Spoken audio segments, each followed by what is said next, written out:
Amen.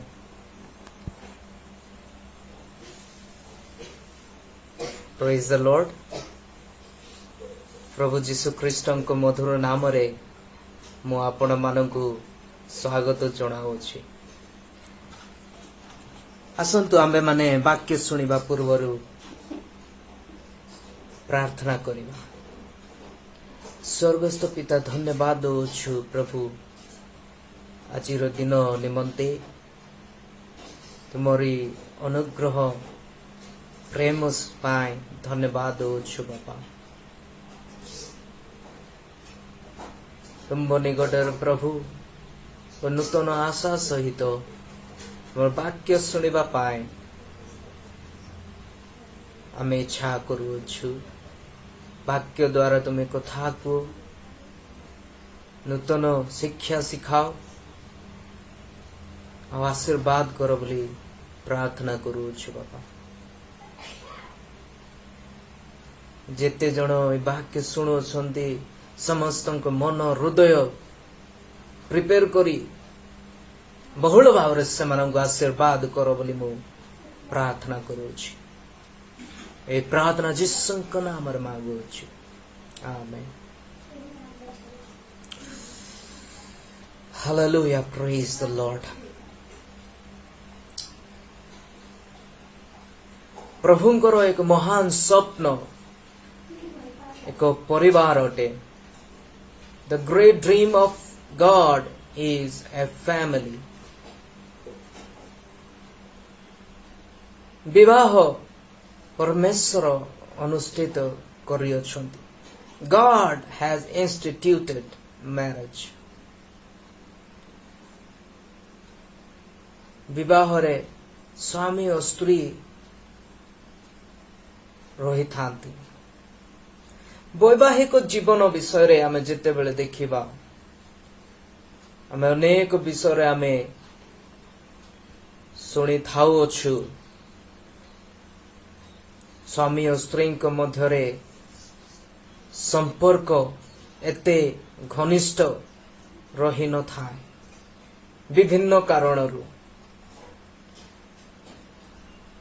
तो द्वारा विभिन्न समस्या मान एक परिवार सृष्टि होता है। विभिन्न बंधन एक परिवार सृष्टि होता है। स्वामी और स्त्री मध्य रे परस्पर प्रति झगड़ा परस्पर प्रति मंद भाषा रे गाली देवा परस्पर प्रति ठकामी कार्य करिबा परस्पर प्रति नीच कहवा परस्पर को अलगा भाव रे देखिबा द्वारा विभिन्न बंधन मान एक परिवार सृष्टि होता है। और सही बंधन को भांगिबा बहुत कष्टकर होता है। किंतु बाइबल रु आमे एमिति उत्तम शिक्षा ग्रहण करिथाओ जहा कि एही बंधन बा गढ़ भांगी हुए बा देखा ही न था। जीशु ख्रीष्ट एमिति शिक्षा दियंती स्वामी और स्त्री मूल्य विषय रे एक परिवार विषय रे जीशु ख्रीष्ट शिक्षा दियंती। जेते बेले फारूसी माने प्रश्न करितिले जीशु ख्रीष्ट को जे कौन सी कारण रु अपना स्त्री की परित्याग करिबा कौन न्याय संगत बोली सेते बेले जीशु ख्रीष्ट बहुत उत्तम रूप रे उत्तर देइथिले। तेणु आज आंबे माने देखिबा मत्ती लिखित सुसमाचार 19 अध्याय 1 रु 9 पद पर्यंत सेठारे लेखा अछि। फारूसी माने जीशुଙ୍କ निकट को आसी प्रश्न करूछंती और जीशु सीधा सड़क उत्तर न देई विभिन्न शिक्षा मान बा चुक्ति विषय रे मने पकाउछंती और आज्ञा विषय रे मने पकाउछंती। तेणु मु आज एक राजकीय परिवार विषय रे किछि कहबाकू चाहूछि। एक राजकीय परिवार बा एक परिवार केमिति राजकीय होई पारिबो, केमिति उत्तम होई पारिबो, प्रभुंको दृष्टिरु केमिति एक दृढ़ परिवार बा राजकीय परिवार होई पारिबो, सेई विषय रे आमे आज पाठ करिबा।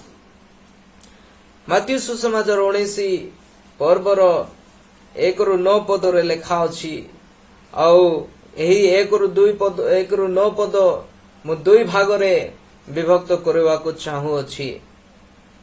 1 ରୁ 5 पद आमे राजकीय परिवार गठन चुक्ति द्वारा हेई थाए से विषय रे आमे पाठ करिबा। प्रथम विषय होछि राजकीय परिवार गठन प्रभुंकर चुक्ति द्वारा होई थाए।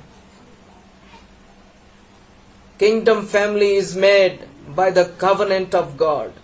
मु काहे कि चुक्ति विषय रे कहूछि कारण आमे देखु अछु 4 और 5 पद रे यीशु ख्रीष्ट उत्तर देई कि कहू अछंती, तुमे माने कोन पाठ करिना हो जे सृष्टिकर्ता आद्यरु से मानंगु पुरुष और स्त्री करी सृष्टि कले।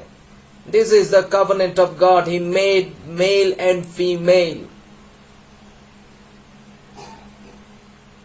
He did not make any caste। He did not make any gender। से कौन निर्माण करिथिले? पुरुष और स्त्री से निर्माण करिथिले। आउ कहिले एही कारणरु पुरुष पिता माता को परित्याग करी निज स्त्री ठारे आसक्त हेबो, आउ से दुहे एकांग हेबे।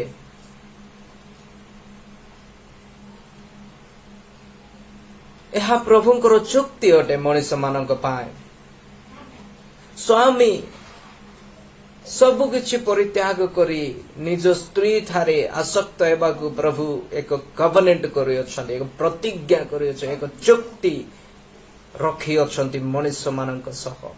God has made covenant with his people। He has given a covenant to husband that they should live, to husband and wife।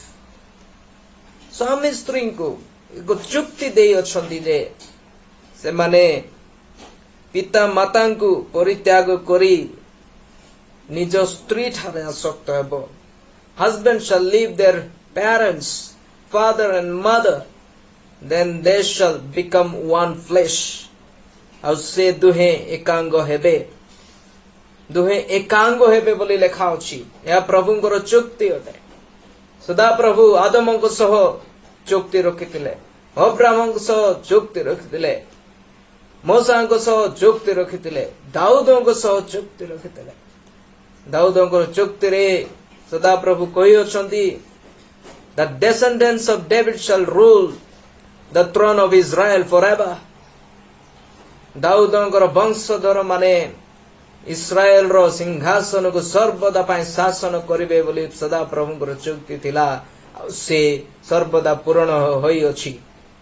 Dawood संतान the son of David, in the name of Jesus Christ, यीशु को नाम रे से आसी सदा सर्वदा पाए से इस्राएल पुणी समग्र मानव जाति को सर्वदा पाए से शासन करू अछंती।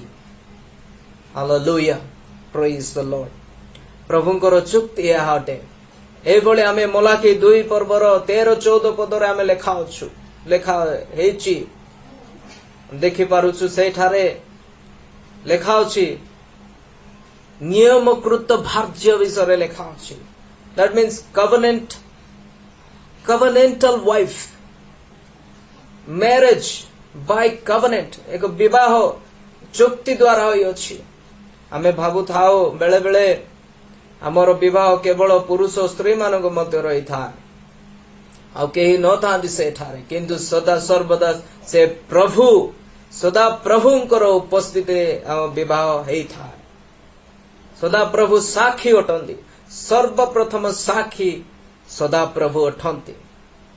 तेणु मोर प्रिय माने आमर वैवाहिक जीवन में सदा प्रभु को प्रथम स्थान देवा नितांत आवश्यक।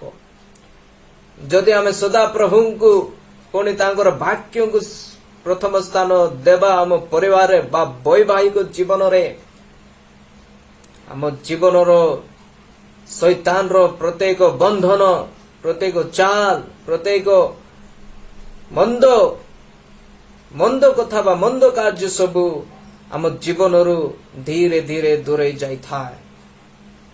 और प्रिय भाई और भौणी माने आमे स्वामी को प्रति थोरे झगड़ा कले आमे बहुत दिन धरी से क्रोध को रखी था, किंतु वाक्य रे लेखा अछि संध्या हला पर्यंत से क्रोध कमी जीवा उचित। वाक्य रे लेखा अछि क्रोध रु धीर हो, क्रोध कले पाप करो ना। तेणु मोर प्रिय माने आम जानिबा नितांत आवश्यक सदा प्रभुଙ୍କର वाक्य ही आम जीवन शासन करि थाए। तेणु एठारे लेखा अछि या प्रभुଙ୍କର चुक्ति अटे। तेणु आमर विवाह बा वैवाहिक जीवन एक चुक्तिपूर्ण एक कवनेंटेड प्रतिज्ञापूर्ण विवाह अटे। भावंतु नहीं केही देखु ना, भावंतु नहीं केही जाणु ना, भावंतु नहीं मु जहा भी करि पारिबी मो स्त्री को, मु जहा भी करि पारिबी मो स्वामी को, भावंतु नहीं एमिति। सदा प्रभु साक्षी अटंती। गोटे कथा कहवा को चाहू अछि, थरे नूतन दंपति स्वामी और स्त्री विवाह कले आउ से स्वामी तांको कार्यरु 2 सप्ताह छुट्टी नहीं थांती। सही समय रे तांको स्वामी उचित भावरे तांको स्त्री को सहित समय दे पारुथिले, किंतु जेते बेले तांकर कार्य आरंभ हैला सेते बेले स्वामी को शीघ्र उठिबा को पड़ुथिला। स्वामी शीघ्र 6टा रे प्रभात रे उठी पड़ुथिले, किंतु तांको स्त्री प्रत्येक दिन विलंब रे उठुथिले। तांको स्वामी कार्य को गला पर उठुथिले। हेले दिने तांको स्वामी पचारिले तमे शीघ्र उठिकी मो पाए सबु किछि खाइबा पीबा सबु किछि निर्माण को तैयार करी मते जोगाओ बोली कहले। किंतु स्त्री कहले ना, मु मो घरे मु विलंब रे उठुथिले, मु काहे की मु शीघ्र उठिबी आ सबु तम पाए जोगेबी। एठारे आमे देखि पारबा स्वामी काहे की कोई पारु छंती शीघ्र उठिकी मो पाए सबु तैयारी करो, मु जीबी आ काम करबी आ मु फेरीबी बोली। काहे की से कोई पारु छंती? कारण से अधिकार से प्रभुଙ୍କର चुक्ति द्वारा से पाई अछंती। कवनेंट से माने परस्पर प्रभुଙ୍କ साक्षी रे प्रभुଙ୍କ सामना रे प्रभुଙ୍କ उपस्थिति रे से माने कोई अछंती मु मो स्वामी प्रति दुख सुख कष्ट सुविधा असुविधा सब बेले संगे संगे रहिबी बोली। आ स्वामी कोई अछ मो स्त्री प्रति दुख सुख कष्ट सुविधा असुविधा रे सब बेले संगे संगे रहिबी बोली। तेणु परस्पर प्रति साहाय्य करिबा, परस्पर प्रति बुझिबा यह प्रभुଙ୍କର चुक्ति अटे, प्रभुଙ୍କର प्रतिज्ञा अटे, प्रभुଙ୍କର कवनेंट अटे। This is the covenant of God. The authority comes from God. ए अधिकार प्रभुଙ୍କ द्वारा आसी थाए, कौन सी लोक देउ नाहंती। ए स्वामी धनी बोली कि से कोई पारुनी स्त्री को उठ सब किछि करो एमिति किछि नाय, बट ए अधिकार प्रभुଙ୍କ द्वारा आसी थाए। तेणु मोर प्रिय माने आमे जानिबा नितांत आवश्यक परस्पर प्रति आमर अधिकार कौन अछि।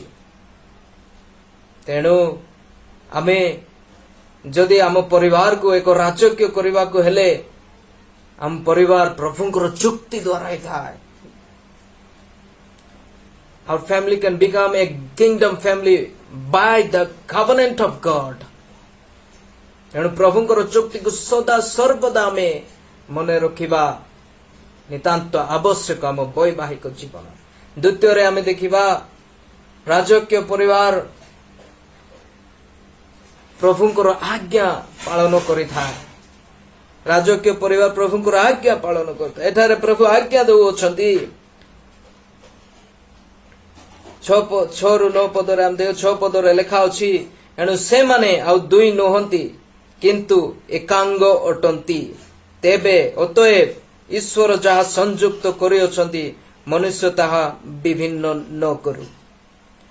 देखंतु सीधा सड़क जीशु ख्रीष्ट उत्तर देउ नाहांती, किंतु से प्रभुंकर आज्ञा को मने पकई दउछंती फारसी मानकु। थारे लेखा अछि, what God has United men shall not divide that। प्रभु जहा संयुक्त करुछंती मनुष्य ता विभिन्न न करो। तेणु मोर प्रिय भाई और भौणी माने जेते बेले एक वैवाहिक जीवन रे अलगा हेबा प्रश्न ही वाक्य दउ नाही। अलगा हेबार प्रश्न जीशु ख्रीष्ट शिक्षा देउ नाहांती।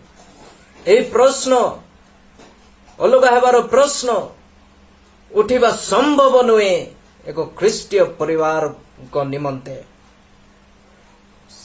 सेथिपाय जीशु ख्रीष्ट कहउछंती सदा प्रभु जहा संयुक्त करिअछंती ताहाकु केबे केही विच्छिन्न न करू बा विभिन्न न करू।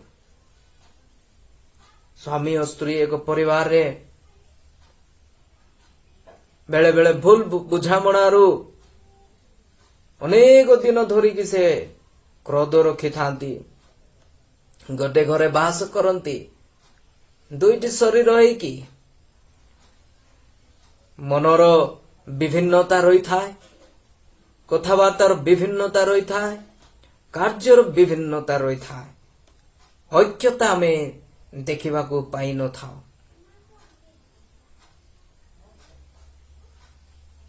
स्वामी गोटे कथा कहले स्त्री और गोटे कथा कहथबो। स्वामींकर निर्णय गोटे हेले स्त्रींकर निर्णय अन्य होई थाए। किंतु मोर प्रिय भाई और भौणी माने एठारे लेखा अछि, स्वर जहा संयुक्त करिअछंती मनुष्य ताहा विभिन्न न करू। यह एक आत्मिक संजोग अटे। आमे भावी था बेले बेले विवाह एक शारीरिक संजोग। हाँ मु मानुछि यह शारीरिक संजोग, किंतु ख्रीष्टीय परिवार मानक पाए विवाह शारीरिक संजोग ठारू भी अधिक यह एक आत्मिक संजोग। Marriage is a spiritual union. जदि यह आमे जानिबा एही सत्यता आत्मिक सत्यता को आमे जदि जानिबा चिन्हिबा, ओ आम जीवन रे आनंदर लहरी उठिबो, शांति परिपूर्णता को आमे अनुभव करि पारिबा। तेणु मोर प्रिय भाई और भौणी माने परस्पर प्रति स्वामी और स्त्री आमे प्रेम करिबा आवश्यक। परस्पर को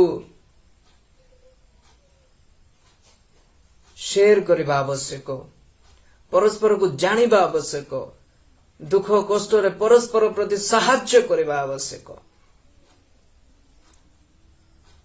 आमे परस्पर प्रति स्वामी स्त्री को वस्तु भलिया भाविकी आमे यूज न करिबा उचित। अनेक परिवार आमे देखिबा पाउछु, स्वामी स्त्री को एक वस्तु भली भाविकी निर्यातना दे थांती, मन इच्छा कथा कही थांती, हट करि थांती, अशांति सृष्टि करि थांती। शेषरे छाड़पत्र देबा पाए बाध्य करि थांती। किंतु मोर भाई और भौणी माने जीशु ख्रीष्टंकर उत्तर से छाड़पत्र विषय रे नथिला।